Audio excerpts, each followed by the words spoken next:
Our Denver Broncos training camp position preview kicks off as we take a look as to whether or not Michael Ojemudia will be the key backup behind Patrick Surtain and Ronald Darby. We take a look at some position battles Broncos country needs to keep their eye on and much more at cornerback on today's brand new Monday episode, Locked on Broncos.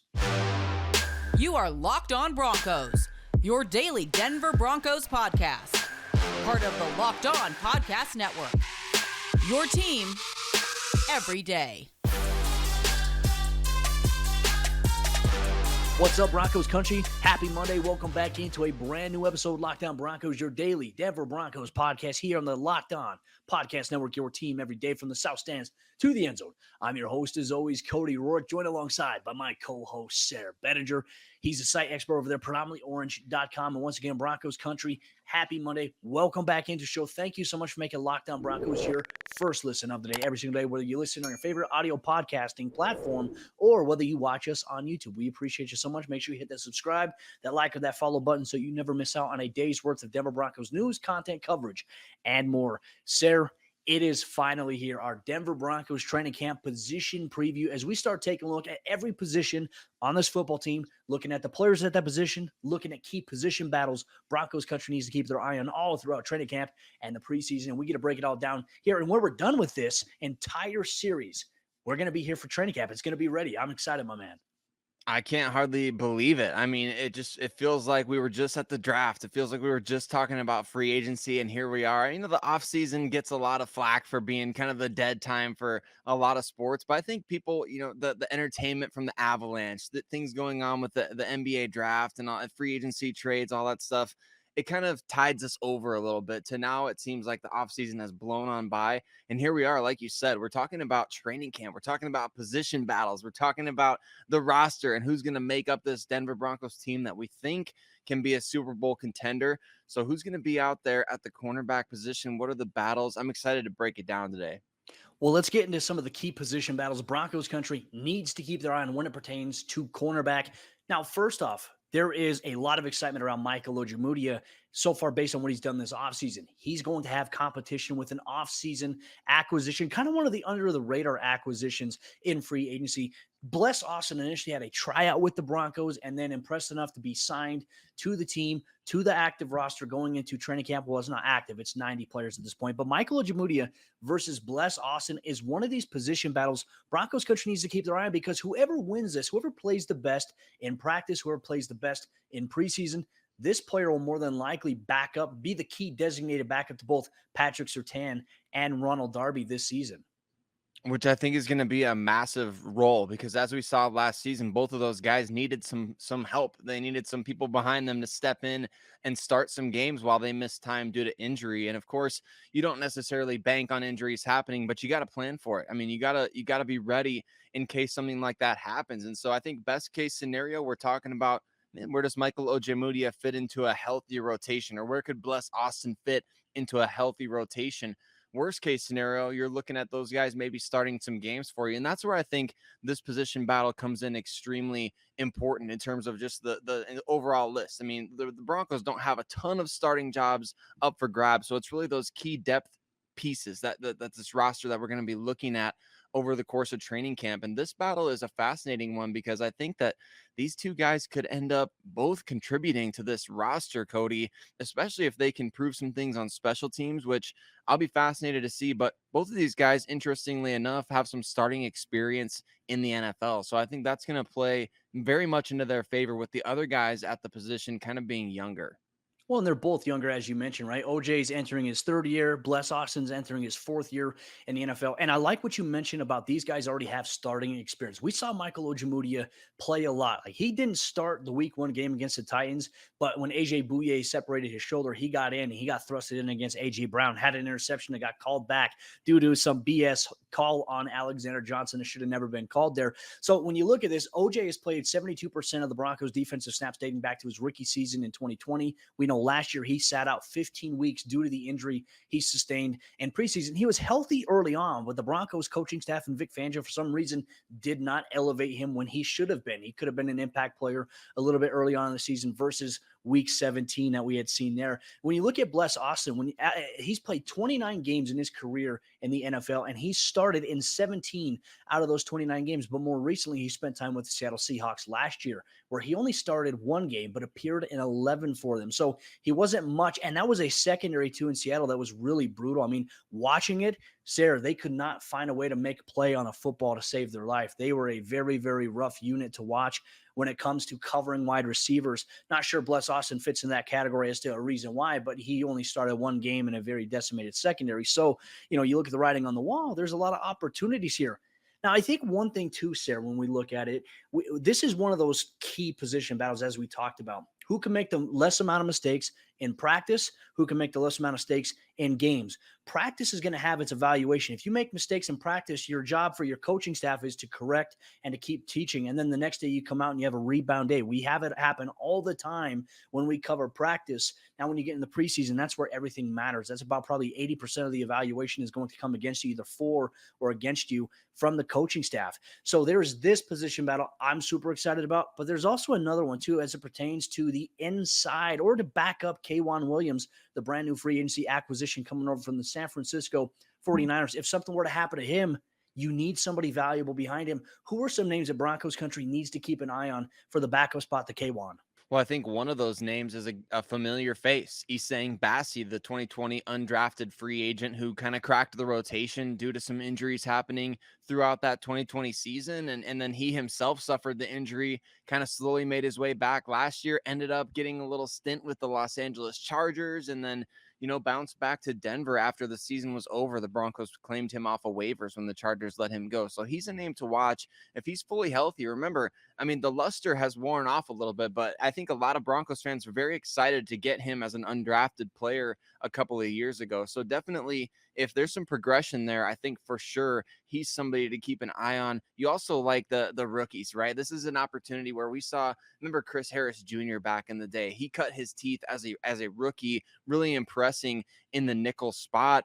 And I think, Damari Mathis, Fionn Hicks, these two rookies, they could do that as well. They didn't play a ton of nickel in college, but they played more of that pro style defense. And we know we've talked about Fionn Hicks coming from that Wisconsin program and how the front office and the coaching staff in Denver have talked about how they really like what Jim Leonard, the defensive coordinator at Wisconsin, has done in terms of developing defensive backs and putting them in positions where they're not gonna have to drink through a fire hose coming into the NFL. They're gonna be playing a lot of NFL type of concepts there. So, and then Damari Mathis, he's a guy who's just an athletic freak, and of course you start to think about, what about using that athleticism and explosiveness, blitzing the quarterback? What about utilizing that as maybe like a quarterback spy out there in certain packages? But I think definitely as a nickel, playing man-to-man coverage with that foot speed, that quickness, explosiveness, all of those different traits, and then size to go along with it, because we know there's a lot of big slots in today's NFL. It's not just matching up with the shortest and shiftiest receivers. It's a lot of playing against bigger guys nowadays, like Devontae Adams will line up plenty in the slot, I'm sure. So definitely some options there for the Broncos and a lot of younger guys to come in and I think be part of something really special. The secondary overall in Denver has a lot of really big names within it. So for a young guy to come in and crack the rotation at some point, I think would be absolutely huge. These are some matchups we're super excited about watching at training camp in just 2.5 weeks' time at the UCL Training Center. Well, Broncos country, coming up here in just a moment, we're going to talk about the entire cornerback room in general. How many cornerbacks do the Broncos have on the active roster right now? We touch on some individual player storylines as well coming up here in just a moment. But before we do that, let me tell you about BetOnline.net, the sponsor of today's episode, Lockdown Broncos. And BetOnline.net remains your number one source for all your betting needs and sports information. You can find all the latest sports developments, league reviews, and news, including NFL futures, Major League Baseball, and much more, including MMA, boxing, and golf. BetOnline is your continued source for all your sports wagering information, including live betting, esports, and more. Plus, BetOnline.net remains the best spot for all your sports scores and news this upcoming season. So head to the website today or use your mobile device to learn more about the trends and the action. BetOnline.net. BetOnline, where the game starts. as we take a look at the Denver Broncos cornerback roster heading into training camp, as the roster currently stands at 90 total players. Before we do that, real quick, Broncos country, thank you so much once again for making Locked On Broncos your first listen of the day every single day. If you haven't done that already, please make sure you do, because every single day when you have your morning cup of coffee, your breakfast, you're driving to work, you're working out, you're going on a run, or you're just waking up and you need some Broncos news content coverage, we have you covered every single day all year long, because for the true fan, there is never in off season. All right, Sayre, let's continue on today's training camp preview episode. This is the fun time of the year where we take a look at every position on this Broncos roster. And you know what? We're excited about the secondary. You know me, I'm a defensive back guy. I love cornerback play. I love safety play. I love breaking it all down. So I'm in particular very excited about this group here. Now, I think that there's some things that we need to kind of talk about as it pertains to this cornerback room. Let's take a look at some of the returning faces who have spent a training camp in Denver already. That is Patrick Surtain. That is Ronald Darby. And that is Michael Ojemudia, which is a changeup because in the offseason, you lose Kyle Fuller, who was an offseason acquisition just a couple years ago in free agency. You lose Bryce Callahan to the AFC West division rival, the Los Angeles Chargers. So you lose two very veteran experienced players in those guys. You do have guys going into their own, like Ronald Darby is the veteran. He is the alpha dog. When we talk about a guy who has the most experience of all the cornerbacks, Patrick Surtain is taking strides, leading, going into his second season in the NFL. And Michael Ojemudia is one of these guys that is really just waiting in the wings, that I feel like has so much that he's waiting to unleash, that we should see it here in training camp in the preseason. I'm excited about it. But Sayre, when we look at this cornerback room, there's a ton of new faces. Who are they? Tons of new faces. Obviously, Essang Bassey, we mentioned him in the previous segment. He's back with the Broncos, so kind of a familiar face, but also technically a new face. Kayvon Williams going to be that projected starting nickel for the Denver Broncos this year, coming over from the San Francisco 49ers. Broncos picked him really, Cody, over Bryce Callahan, bringing him back. I feel like there was an opportunity there to bring him back. They chose Kayvon Williams, who the defensive staff very familiar with, coaching against the San Francisco 49ers, obviously a couple times a year. So they know what he brings to the table, and their defensive backs guys coming in. So I like that. I like that pickup. Then we got Bless Austin. We talked about him competing with Michael Ojemudia. Got a little bit of starting experience, still a little bit of youth. He kind of is one of those guys to me, Cody. I think about Bless Austin. Remember how Peyton Manning noticed Brandon Marshall when he was on the practice squad, and he's like, hey, you got to get this guy up to the active roster. Can't help but wonder. We know that George Payton, he's collaborative. He consulted with Nick Benito before selecting Delarian Turner-Yell in the draft. Can't help but wonder, did he consult with Russell Wilson before picking up a guy like Bless Austin? That's kind of an interesting thread there. Maybe nothing, maybe something. Damari Mathis, Fionn Hicks. Then you've got Donnie Lewis, another guy from that tryout with Bless Austin that came in, former undrafted free agent out of Tulane. I mean, you don't hear a lot of guys coming into the league from Tulane these days, but obviously somebody to keep an eye on. And then I think the sleeper at this group, Cody, for me, this is one of those guys, an undrafted free agent coming in from East Carolina, an All-American who was picking off passes left and right last season, somebody who was very, very productive on the ball, left a year early, which was kind of surprising based on where he was projected to go in the draft. But Jaquan McMillan is a name that I think Denver Broncos fans keep an eye on over the course of this process. We talk about, could young players step in at that nickel spot? Could somebody come out and really be a training camp standout? This is a guy that picked off, I think, 5 or 6, maybe 7 passes last season at East Carolina en route to an All-American selection. So certainly a name to keep an eye on, but lots of new faces in that secondary for sure. Well, you know, one thing I'm really looking forward to seeing as well, being at training camp, is looking at how do these young guys fit in on special teams, right? Because we all know, and you talked about it here just in segment 1, we talked about the fact that the starters are pretty much kind of set in stone here on paper for the Broncos, at least when we talk about Surtain, Darby, and Kayvon. Everything else is key depth backup spots. This is a good problem for the Broncos to have. So really how a lot of these guys can kind of earn their spot, earn a roster spot, or maybe impress George Payton or the coaches is by going out and also excelling in special teams. I mean, we've seen many players do that as well. One guy that comes to mind, a former Bronco very well liked Bronco that we have a lot of respect for. Kayvon Webster made cut his teeth essentially on the special team side of the ball and was one of the key players that helped impact in the Broncos winning Super Bowl 50, part of the defense and rotational wise and also on special teams. So I look at guys like Fionn Hicks with his speed and athleticism. I mean, could he be a guy that covers the gunner coming downfield? Can he be a gunner? Can he be a guy that gets downfield and blows up a returner who's trying to change field position for their team? I mean, these are the little storylines too that I'm super excited about training camp, about preseason, because you really start to see some of these guys work. Now, I think when we see the first practices start to happen for this Broncos team, I've got my eyes on this unit and I want to see who stands out, who struggles, who's really trying to figure out what their role is, and then who excels the next day. When the first preseason game comes around against the Dallas Cowboys, how do they take the embrace of maybe getting on special teams, playing a lot? Because look, a lot of these starters that Denver has on the secondary, they're not going to play much this preseason. So these young guys are who we're going to be watching because they will make up potentially some of the back part of the 53-man roster. They will take up maybe a few spots here when we talk about the practice squad as it expands to 16 players this upcoming season. I'm excited to see if Jaquan McMillan can maybe come in and maybe edge somebody out there, which is going to be very hard when you factor in some of the names and maybe some of the signing bonuses that some of these other players have in front of them. But you know what? All you need is an opportunity. And this is where we see really fun stories happen. And I think the one thing I'm intrigued about, the Broncos trend of having an undrafted rookie free agent make the active roster, does it continue here in 2022? That is a huge, huge question. We're looking forward to having answered at training camp as we watch the cornerbacks. But Broncos country coming up here in just a moment. Sayre and myself, we're going to talk about the Broncos cornerback room, and we're going to project how many players they keep on the active roster, who makes up the starters, who makes up the backups, and much more. You get that coming up here in just a moment. But before we do that, let me tell you about rockauto.com. If you need anything for your vehicle, rockauto.com has everything that you could be looking for your car or your truck. And you can go to their website at rockauto.com here today, and you can click on anything you can find and filter based on year, make, model of your truck or your car. You can choose the brand, the specifications, and even the prices that you prefer that fit your budget best at rockauto.com. Plus, prices are always reliably low, whether you're a professional or a do-it-yourselfer. You no longer have to spend 30%, 50%, or even 100% more at a local chain auto parts store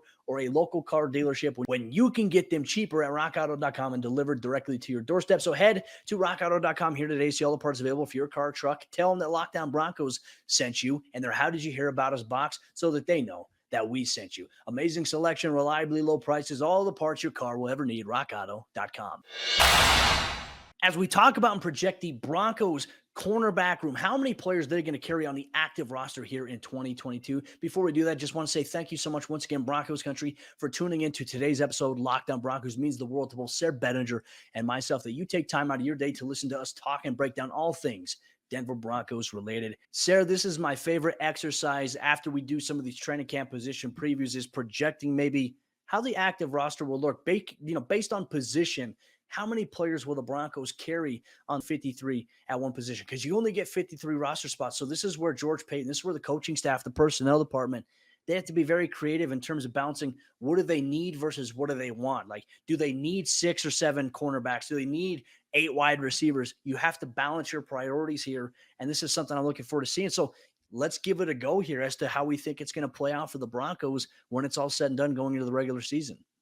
It's gonna be fascinating to watch, and something to keep in mind as well. Just as OTAs kind of broke off, Mike Kliss, 9 News Insider, he had written a column talking about, hey, maybe the Broncos were considering additional veteran names at this position group because, like we've talked about, there's not many familiar faces here, and the guys that are coming in, they're very young, so.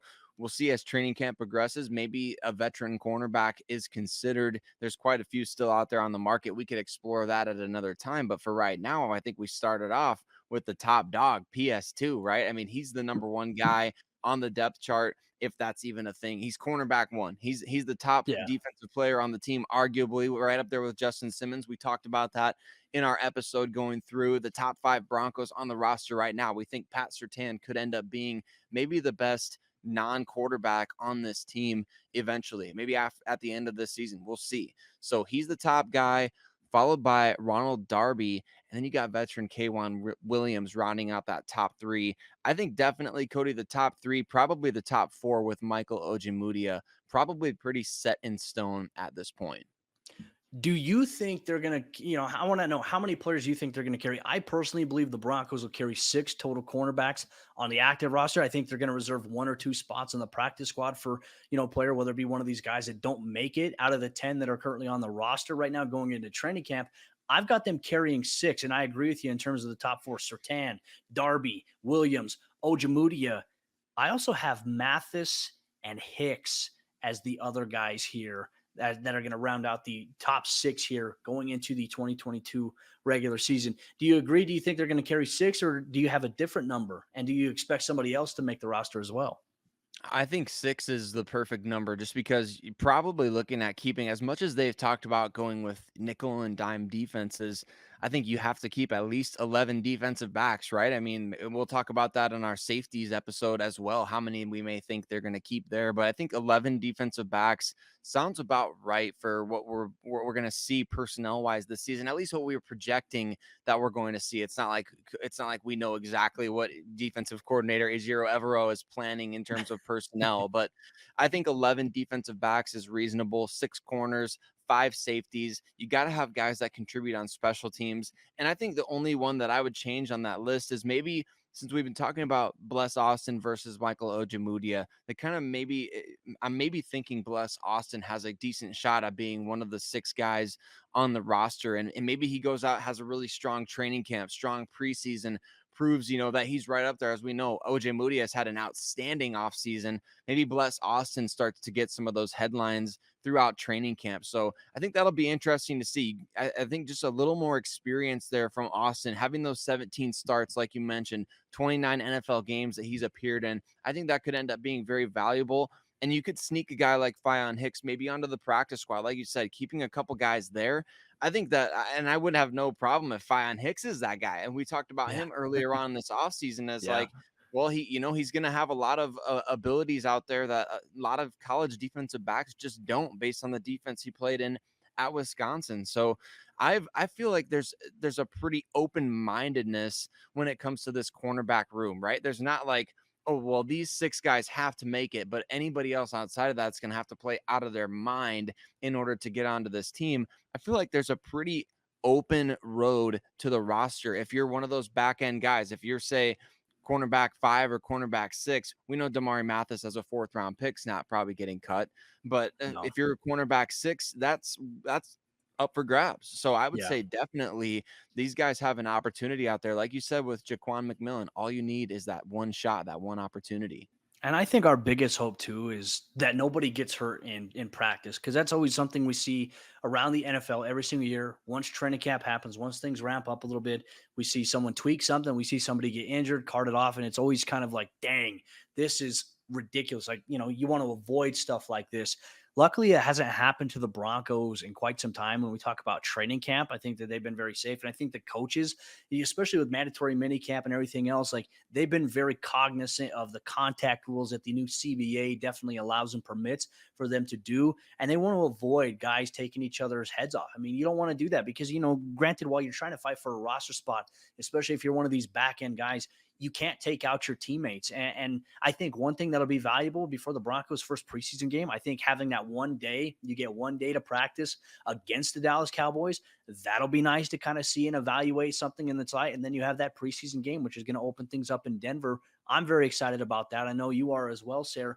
The Broncos cornerback room is very intriguing. In Broncos country, Sayre and I would like to know who you think will come out ahead. What is your final cornerback room for this Broncos team? How many players are they going to carry at cornerback? Who's going to win between Michael Ojemudia and Bless Austin? Who's going to back up Kayvon Williams? Let us know in the YouTube comment section down below. But Broncos country, tomorrow's episode, Lockdown Broncos, our training camp position preview continues as we take a look at the safety position. Defensive backs are a fun way to start off the training camp preview. How might the Broncos take advantage of that? How many DBs might they carry total? Could they carry 11 or 12, as Sayre maybe alluded to? We talk about the safety room and much more, including who competes for the safety 3 spot behind Justin Simmons and Kareem Jackson. You get that and much more on tomorrow's brand new episode, Locked on Broncos.